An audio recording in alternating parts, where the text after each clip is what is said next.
과학 책장에서 진행하는 신규 코너 과학 동화. 오늘 소개할 책은 방구석 달나라 여행인데요. 제목 그대로 이 책을 읽으면 방구석에서조차 달나라에 가볼 수 있다는 얘기겠죠. 이 책을 소개한다고 얘기는 했지만 과학책이나 과학동화 그리고 SF는 그 책을 소개하는 말이나 글이 더 머리 아파요. 그래서 읽어드립니다. 대신 조금만 읽어드릴 거예요. 150페이지 가운데 30페이지를 읽을 거니까 20%쯤 되겠네요. 이 책의 저자는 움베르토 귀도니라는 사람인데요. 과학자입니다. 과학자도 멋진데 심지어 우주비행사예요. 로마 대학교 물리학과를 수석으로 졸업했다는데 연구는 물론이고 우주비행사의 꿈을 이룬 분이죠. 1996년에 콜롬비아 우주 왕복선을 타고 지구 궤도를 비행했고요. 또 20년 전에는 국제우주정거장에 탑승한 첫 번째 유럽인으로 유명세를 떨쳤답니다. 나사로부터 감사 메달을 받았고 지구 궤도를 도는 어느 소행성에 자신의 이름을 붙일 영광도 얻었죠. 집에 나사 감사패가 있으면 폼 좀 나겠네요. 여하튼 움베르토 귀도니, 이 사람이 얼마나 대단한지 더 얘기하고 싶은 건 아니고요. 어린이 여러분들 그리고 시청하는 청소년 분들께 기왕이면 잘난 사람이 되지 말고 멋진 사람이 되라고 얘기해주고 싶어요. 우주비행사이면서 물리과학자인 삶, 멋지지 않나요? 이 사람보다 돈 많고 더 잘난 이들은 많을 거예요. 하지만 귀도니 같은 사람은 단 한 명뿐인 것이죠. 앞으로 여러분은 죽을 때까지 살면서 매우 자주 이 위성을 보게 될 겁니다. 바로 달인데요. 오늘 읽어드릴 책은 이 달에 대한 얘기입니다. 인문의 소고와 과학적 맥락을 함께 바라보게 될 겁니다. 그럼 이제 읽어드릴 거예요. 성우 리나님이 애쓰셨어요. 별일 아니란다 아들. 아빠가 달에 가신대. 여러분은 이제 달과 사랑에 빠지게 될 거예요. 달이 아니라면 이곳에 등장하는 다른 누군가를 사랑하게 될지도 모르죠. 지금부터 다 함께 문학작품 속에 푹 빠져보았다가 영화관에 가기도 하고 클래식 음악회 또는 신나는 콘서트를 즐기게 될 겁니다. 만화 속 장면과 액자 속 그림 사이를 넘나들고 국기를 흔들어 보기도 하고 월요일부터 다른 요일까지 날짜를 세워보기도 할 거예요.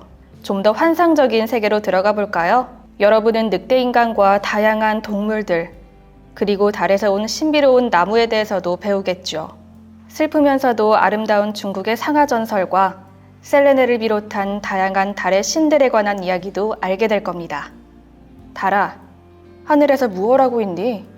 고요한 달아, 말해주렴. 이탈리아의 염세주의 시인 자코모 레오파르디가 쓴 아주 유명한 시에 나오는 첫 구절입니다. 많은 사람들이 이 시에서 유일하게 외울 수 있는 한 구절일지도 모르겠네요. 아니, 어쩌면 레오파르디의 모든 작품을 통틀어서 말입니다. 짧은 몇 마디 말이지만 우리 머릿속에 들어와 잊히지 않는 아름다운 구절이죠. 이 시에는 아시아에서 방황하고 있는 목자의 밤의 노래라는 긴 제목이 달려 있습니다. 하지만 대부분 이 시의 제목을 달아, 하늘에서 무얼 하고 있니? 라고 알고 있죠. 마치 동요 달타령이라는 제목만 듣고서는 무엇인지 기억하지 못하지만 달아 밝은 달아, 이태백이 놀던 달아 라고 하면 무슨 노래인지 아는 것처럼 말이에요. 이 시는 완벽하다고 평가받고 있지만 왜 작가가 달에게 무얼 하고 있느냐고 물었는지는 대학 교수들조차 알지 못합니다. 그들은 그저 여러분들에게 이 시의 특징이나 규칙에 대해서만 설명해 줄 수 있을 뿐이죠. 어쩌면 이 시를 쓴 레오파르디 스스로도 그 이유를 설명하지 못할지도 모릅니다.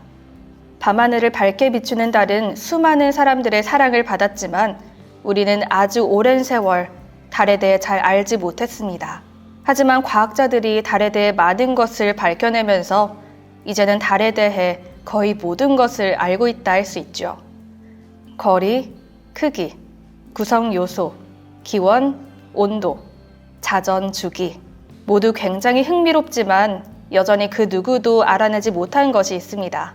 그래서 이 고요한 달은 하늘에서 무얼 하고 있는 것인지 말이죠. 여러분이 훗날 사랑하는 사람과 함께 밤 산책을 할 때에도 달은 저 위에서 여러분을 바라보고 있을 거예요. 그때 아름다운 레오파르디의 시를 한번 읊어보세요. 그게 첫 번째 구절인 단 한 문장뿐이라도. 그날 밤은 지금껏 느껴보지 못했던 새로운 밤처럼 느껴질 거예요. 달과 사랑에 빠지면 과학자들조차도 그렇게 느끼니까요. 모든 시대를 통틀어 다른 많은 시인들과 사상가들에게 영감의 원천이 되어주었어요. 세월이 흘러도 변함없는 그 고요한 모습으로 말이죠. 2500년 전 그리스 철학자인 아낙사고라스는 태양은 타오르는 불덩이고 달은 그저 단단한 바위덩어리일 뿐 전혀 신성한 존재가 아니라고 말했어요. 우리는 이 철학자의 말이 옳다는 것을 알고 있지만 당시 사람들은 그의 말을 납득하지 못했습니다. 결국 그는 신성 모독죄로 재판에 넘겨졌어요. 그러나 그는 한술 더 떠 이렇게 속삭였답니다. 달은 바위덩어리일 뿐만 아니라 내 영혼이 살던 곳이기도 하답니다. 이탈리아 시인 단테는 자신의 유명한 작품 신국에서 베아트리체와 함께 천국의 첫 번째 하늘인 달의 하늘에 올라갑니다. 이곳에서 베아트리체는 여러 삼행시를 통해 단테에게 이렇게 말했죠. 달빛은 보는 사람의 영혼에 기쁨이 많은지 적은지에 따라 달리 보여요. 어떤 이의 눈에는 아름답게 보이지만 다른 어떤 이의 눈에는 그저 눈부신 빛으로 보일 수 있어요. 아즈텍 사람들도 천체의 매력에 푹 빠져 살았습니다. 그 중에서도 아즈텍 제국의 황제였던 몬테수마는 제일 가는 천체의 사랑꾼이었는데요. 그는 매일 저녁부터 다음날 아침까지 달과 태양이 서로 술래잡기를 하는 하늘을 바라보며 시간을 보냈다고 합니다. 이탈리아 시인 루도비코 아리오스토의 작품인 광란의 오를란도에서 기사 오를란도는 안젤리카라는 아름다운 공주에게 정신을 못 차릴 만큼 한눈에 반해버립니다. 그런데 오를란도의 라이벌 역시 그녀를 사랑하게 되면서 상황이 복잡해지죠. 그러자 프랑스의 왕 샤를마뉴는 전쟁에서 더 용맹하게 싸운 기사에게 공주와 결혼할 기회를 주겠다고 합니다. 하지만 끝내 공주의 사랑을 얻는 데 실패한 오를란도는 미쳐버리고 말아요. 그는 자신의 이성을 찾기 위해 어디로 떠났을까요? 바로 저 위에 있는 달나라로 갔답니다. 17세기 프랑스 작가인 시라노드 베르주라크는 로켓을 타고 달과 태양으로 여행을 떠나는 놀랍고 환상적인 여행 이야기를 만들었습니다. 그는 괴짜 같지만 재미있는 이론들로 우리가 사는 세상의 물리적 현상들에 대해 이야기하고자 했어요. 그로부터 100년 뒤 독일의 민히하우젠 남작은 자신이 대포알을 타고 달로 모험을 다녀왔다며 상상으로 꾸며낸 이야기를 퍼뜨리고 다녔습니다. 그런 그의 이야기는 한 작가를 통해 소설로 쓰였죠. 결국 그렇게 시라노와 민히하우젠은 문학 역사의 한 획을 그은 모험소설의 주인공이 되었습니다. 19세기 프랑스 소설가 쥘 베른이 쓴 고전 과학소설 지구에서 달까지에서 달로 떠나는 우주선에 탑승한 사람은 2명도 4명도 아닌 딱 3명이었습니다. 임피 바비케인, 미셸 아르당, 그리고 선장이었던 니콜이죠. 놀랍게도 1969년 실제 달에 착륙했던 아폴로 11호에 탑승했던 사람 수와 똑같습니다. 하지만 이 책이 쓰인 시기는 1865년이에요. 1958년에 우주개발 계획을 추진하려고 미국에서 설립한 정부기관인 미국 항공우주국, 일명 나사 프로젝트가 실행되기 무려 100여 년 전이었죠. 소설 속 세 사람은 달에 가기 위해 거대한 대포알에 탑승하고 그보다 더 거대한 대포를 이용해 달을 향해 날아갑니다. 오늘날 과학자들이 나이트로셀룰로스 또는 면화약이라고 부르는 화약을 터뜨려서요. 쥘 베른의 소설에 등장하는 비행체는 꼬박 97시간 20분을 일직선으로 날아갔습니다. 4일이 조금 넘는 시간이죠. 그런데 아폴로 11호에 탑승한 암스트롱, 올드린, 그리고 콜린스가 달까지 가는데 걸린 시간도 그와 비슷하답니다. 쥘 베른은 이걸 예측이라도 한 걸까요? 소설에서 비행체가 발사된 장소는 미국 플로리다주에 있는 템파라는 지역이었습니다. 실제 나사의 발사기지 역시 템파에서 210km밖에 떨어지지 않은 케이프 커네버럴에 있죠. 그리고 달에서 지구로 귀환할 때 비행체가 떨어지는 지점은 책에서도 현실에서도 둘 다 태평양 해상이었습니다. 정말 놀랍죠. 공상과학의 아버지인 쥘 베른은 80일간의 세계 일주라는 작품을 통해 우리를 세계 곳곳으로 안내했어요. 또 해저 이말리를 통해서는 깊은 바닷속으로도 데려가 주었죠. 그는 근현대 과학자들에게 우주와 지구로 떠나는 길을 가르쳐준 훌륭한 선생님이었어요. 과학자들은 모두 어린 시절 줄 베른의 소설에 푹 빠져 저마다 자신만의 탐험 계획을 키워갔으니까요. 20세기 초에 파리를 방문한 사람들은 시네마라고 불리는 곳에서 색다른 저녁을 보냈을 겁니다. 그곳은 그 무엇보다 기막히고 매력적인 신문물인 영화를 받아들인 극장이죠. 그리고 관객들은 영화 역사상 아마도 가장 유명한 장면을 감상했을 거예요. 그 장면 속에는 달이 마치 주연 배우처럼 등장한답니다. 바로 눈에 로켓이 박혀있는 달입니다. 1895년에 탄생한 영화는 시, 음악, 무용, 건축, 회화, 조각에 이은 7번째 예술 장르입니다. 그 당시 필름은 흑백으로밖에 현상이 되지 않았고 컬러를 원한다면 필름 한 토막마다 직접 색을 칠하는 방법뿐이었어요. 그런 시절 영화의 발전을 이끈 선구자는 프랑스 영화감독 조르주 멜리에스입니다. 어렸을 때부터 줄 베른의 소설을 즐겨 읽던 그는 달에 관한 소설들에 너무나 푹 빠진 나머지 그 이야기를 영화로 만들기로 결심했죠. 1902년 개봉한 조르주 멜리에스의 영화 달 세계 여행은 15분이 채 되지 않는 짧은 분량이었지만 관객 모두와 함께 환상적인 달나라 한 바퀴를 돌아보고 오기에는 충분했습니다. 영화 속에 나온 달은 실제 달보다 더욱 창백했고 우리 주연 배우인 달의 얼굴에는 울퉁불퉁한 표면을 나타내기 위해 휘핑크림이 덕지덕지 덮여 있었어요. 오늘날 어마어마한 특수효과를 생각하면 참 우스꽝스럽지 않나요? 하지만 그 어떤 기술을 사용해도 실제 달의 매력과는 비교가 안 되겠죠.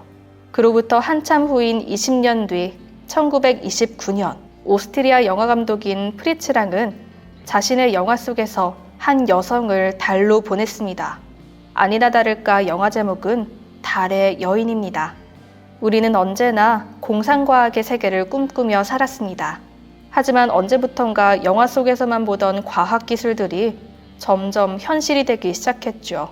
다만 우주를 탐사한 여성은 많았어도 아직까지 실제로 달에 간 여성은 없다는 사실이 조금 아쉬울 뿐입니다.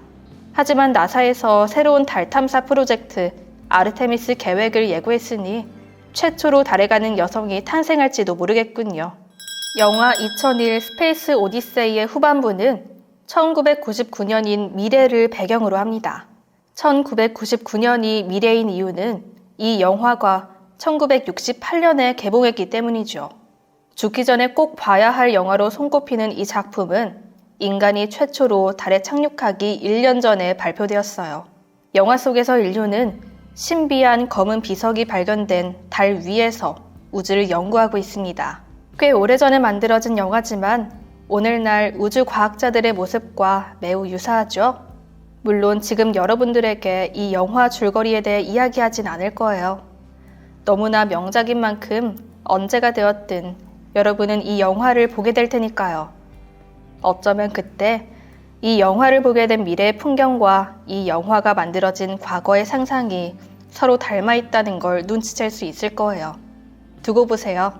1999년에 우주를 떠다니는 달 기지를 주인공으로 삼은 TV 시리즈도 있었습니다. 스타트랙과 함께 공상과학의 역사를 만든 우주대모험 1999이죠.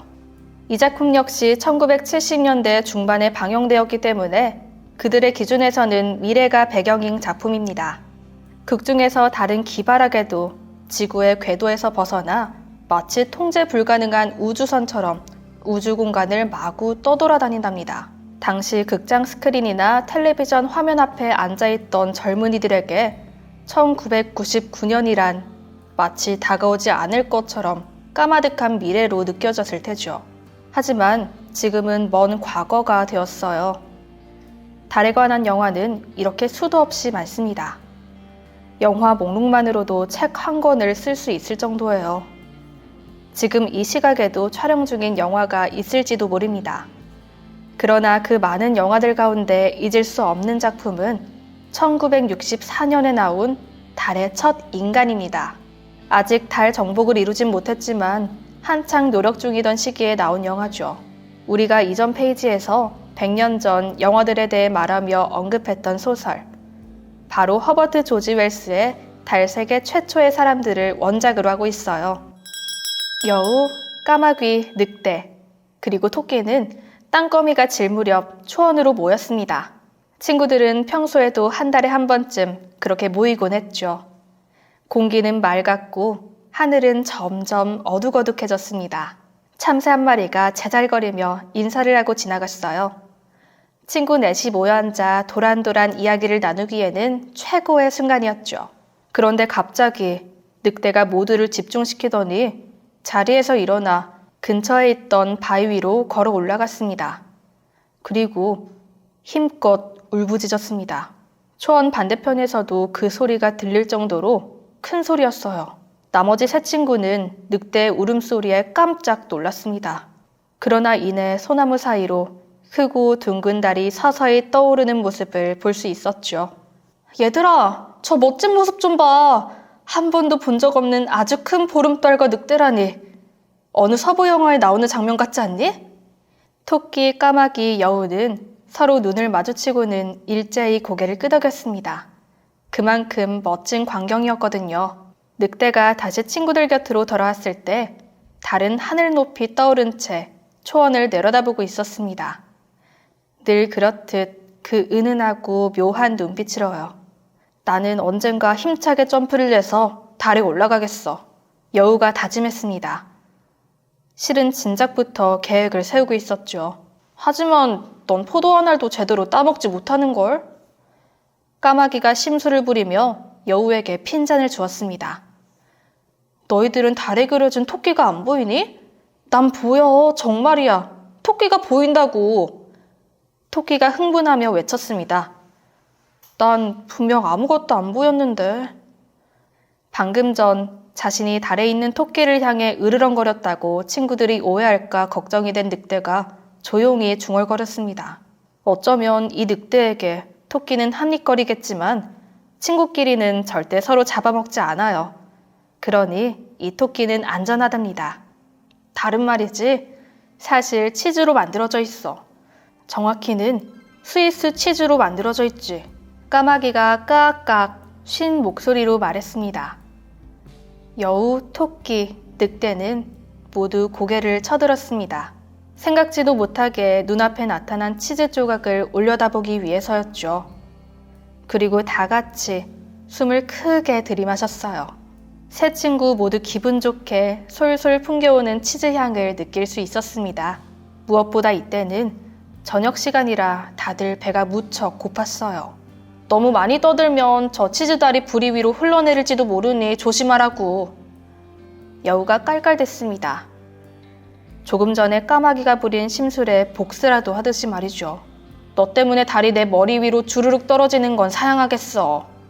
그런데 정말로 달은 서서히 내려오고 있었습니다. 달이 떠오른 곳과 반대쪽으로 말이에요. 군침이 돋을 대로 돋은 여우와 늑대, 그리고 토끼는 달을 향해 마구 뛰어갔습니다. 달을 한 조각이라도 맛보기 위해서였죠. 셋은 즐거운 밤을 보냈을 겁니다. 한편 까마귀는 피곤하다며 자신의 둥지로 돌아갔습니다. 까마귀도 평안한 밤을 보냈을 거예요. 일주일 뒤 물풀의 나무 가지 위에 앉아있던 까마귀는 해가 질 무렵 다시 치즈달이 하늘에 떠오르는 모습을 보았습니다. 시식 시간이 왔군요.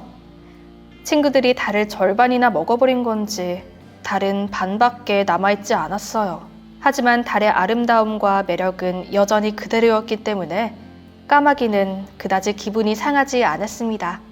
전혀요. 친구들이 절반을 먹었나 보군. 역시 달은 세상에서 가장 맛있는 치즈임에 틀림없나 봐. 까마귀는 중얼거렸습니다. 그리고 얼른 덧붙여 말했습니다. 그럼 나머지는 나를 위해 남겨두었다는 거 아니겠어? 또 한 주가 지나고 저녁 무렵 여우와 늑대, 토끼는 다시 초원으로 나왔습니다. 치즈달로 저녁 식사를 하기 위해서였죠. 그런데 어쩐 일인지 이날 밤에는 달이 조금도 나타나지 않았습니다. 하늘은 그저 어두컴컴할 뿐이었죠. 먹보 까마귀가 친구들 몰래 다 먹어치워버렸으니까요. 그렇게 또 평온한 밤이 흘러갔답니다.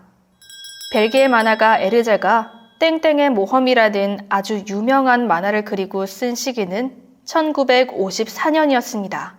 그중 달나라에 간 땡땡 이야기에서 달에 간 인물들은 바로 주인공 땡땡과 강아지 밀루, 해바라기 박사님 캡틴 아독, 뒷봉과 뒷봉 쌍둥이 형사입니다. 오렌지색 우주복은 타이어 회사 미쉐린의 캐릭터와 비슷한 모습입니다. 하지만 전 세계 독자들의 마음을 사로잡았던 것은 뭐니뭐니 해도 빨간색과 하얀색 사각무늬를 입은 양끝이 뾰족한 원기둥형 로켓입니다. 이처럼 멋지고 매력적인 로켓은 세상 어디에도 없으니까요. 1990년대 발행되었던 이탈리아 어린이 잡지 꼬리에레 데이 삐꼴리에 붉은 반점을 지닌 하얀 강아지가 나타났습니다. 1975년에 등장한 이 강아지는 그 당시 전 세계 어린이 친구들의 마음을 훔쳤죠. 바로 강아지 삔빠입니다. 이 선풍적인 인기를 끈 만화의 초기 제목은 삔빠와 달이었답니다. 아폴로 11호가 발사되기 2달 전 달 착륙 실험을 위해 발사된 우주선이 있었습니다. 바로 아폴로 10호였죠. 아폴로 10호는 사령 기계선과 달 착륙선으로 나눠져 있었어요. 아폴로호에 탑승하는 우주 비행사들은 우주선에 기계적이고 딱딱한 이름보다는 좀 더 친근한 이름을 붙여주고 싶었죠. 그리고 고심 끝에 귀엽고 사랑스러운 이름을 떠올리게 되었죠. 그렇게 사령 기계선은 찰리 브라운, 달 착륙선은 스누피가 되었습니다. 만화가 찰스 M 슐츠의 사랑스러운 만화인 피너츠 속 주인공들을 행운의 마스코트로 선택한 것이죠. 때는 1890년, 28세이던 프랑스 음악가 클로드 드뷔시는 하루의 대부분을 피아노 앞에 앉은 채 보냈습니다. 연필로 빈 오선지를 빽빽히 채워간 끝에 베르가 마스크 모음곡을 만들어냈죠. 작품은 발표되자마자 큰 성공을 거두었지만 드뷔시는 좀처럼 만족할 수 없었습니다. 그래서 그 후 15년 동안 계속해서 곡을 더 다듬었어요. 단순히 음표나 심표를 덧붙이는 수준이 아니라 아예 멜로디와 화음을 수정하는 작업이었죠. 그렇게 모음곡 가운데 하나였던 감상적인 산책이라는 곡은 제목까지 바뀌게 되었습니다. 아무도 모를 일이지만 아마 제목을 고치던 그날은 보름달이 뜬 밤이었을 겁니다. 새롭게 달린 제목은 달빛이었으니까요. 지금까지도 전 세계 피아니스트들에게 사랑받는 바로 그 곡입니다. 드뷔시의 작품으로부터 약 100년 전쯤인 1801년 루트비히 판 베토벤도 달빛과 어울리는 작품을 탄생시켰어요. 가장 유명한 제목은 월강 소나타지만 사실 이 곡의 정식 제목은 피아노 소나타 제14번 올림 다단조예요. 환상곡풍의 소나타라는 부제로도 알려져 있어요. 당시 베토벤은 줄리에타 귀차르디라는 여성과 사랑에 빠져 있었어요. 그는 베토벤에게 피아노 수업을 받던 학생이었습니다. 베토벤은 건반을 연주하는 줄리에타의 손가락과 고요한 미소에 반했죠. 베토벤처럼 유명한 작곡가가 사랑하는 여인에게 소나타 한 곡도 바치지 않았을 리 없겠죠. 월강 소나타는 줄리에타를 생각하며 만든 곡이랍니다. 자, 이렇게 달빛을 머금은 완벽한 음표들은 베토벤 덕분에 오선지 속에 제자리를 찾게 되었고 은은한 달은 여전히 하늘을 지키고 있습니다. 1983년 5월 16일 저녁, 모타운 음반회사의 설립 25주년 기념 행사가 열렸어요. 많은 유명인사들이 자리했고 그 가운데 마이클 잭슨도 있었답니다. 모든 가수들이 노래를 한 곡씩 불렀어요. 마이클 잭슨은 자신의 차례가 되자 무대에 올라 빌리진의 비트에 맞춰 노래를 부르며 춤을 추었습니다. 앞으로 걷는 것 같지만 뒤로 걷는 춤이었죠.